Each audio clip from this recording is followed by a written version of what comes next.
I'm one of the playwrights for Lark Playwrights Week. My play is called I Get Restless. And I'm here to ask Francisco Mendoza, who wrote the play Machine Learning, about his play. Thank you. Yes. Could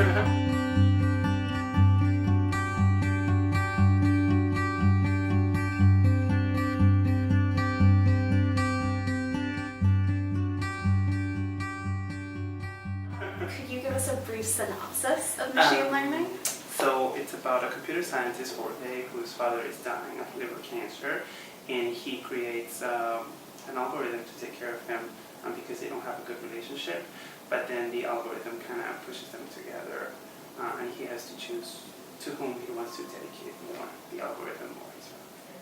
You juxtapose sort of the most emotionally traumatic thing that can happen to you, which is a parent dying, a parent in having a terminal illness, and through the like dryness and emotionlessness of technology. Can you talk a little bit about kind of how you were inspired by that and how you kind of mesh those two things together? I think it is a juxtaposition, but at the same time, I feel like it's. I love the idea of like creating artificial life. I've always been obsessed with that kind of thing.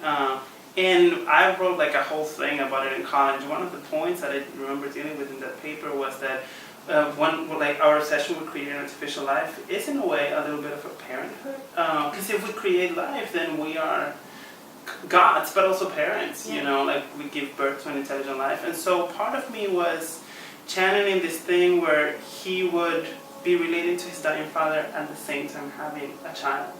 The child happened to be a machine, but that we would have that relationship with an intelligent machine of projection and seeing ourselves on it, and in a way it being a part of us because it came from our brains. So it was a juxtaposition, but at the same time it was like, I think there is something related with parents dying and children being born, and especially for a person. I heard a lot of people saying that like the things that push you into all of hope is both your parents dying and feeling like, you know, I'm an orphan, and I'm an adult, and also just having someone to take care of. Yeah. And I think in that process of him creating the machine to take care of his father, he would be creating a child to be responsible for. So that's where the connection came from, I guess. Do you have a background in computer science? I have an obsession. Okay, got it. Got it. I would say, I used to be, well, my dad likes that too a lot. Fathers. And I grew up on like Terminator and Battlestar Galactica and all of those kinds of things, so I've always been very much obsessed with that subject.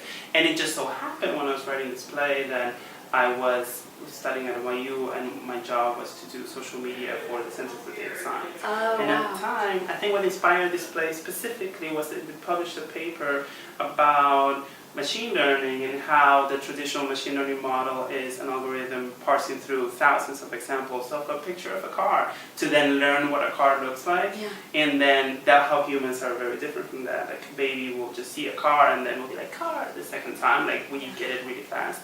And this researcher was doing this algorithm that could learn to write the way a child could learn to write. And I thought that was so interesting and like was not related to my job at all. I was like, I'm not here in an official capacity. I just want to talk to you. I was trying to tweet, but now this was for a tweet, but now it's for real. Like I want you to explain that to me. And he was like, well, that is one of the frontiers. If we could make machines learn like humans, it wouldn't take that long for machines to be to think like humans. I was like, that's scary and exciting.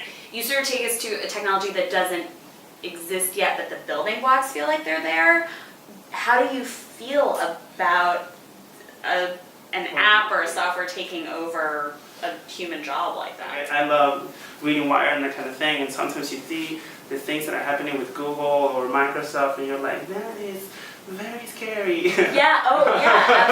Absolutely. I'm terrified. I'm like, I don't feel well, but I can't help but be fascinated by it. So I guess if it came down to me, I would like press the button that kills the process, and it's like, let's not get to the Terminator.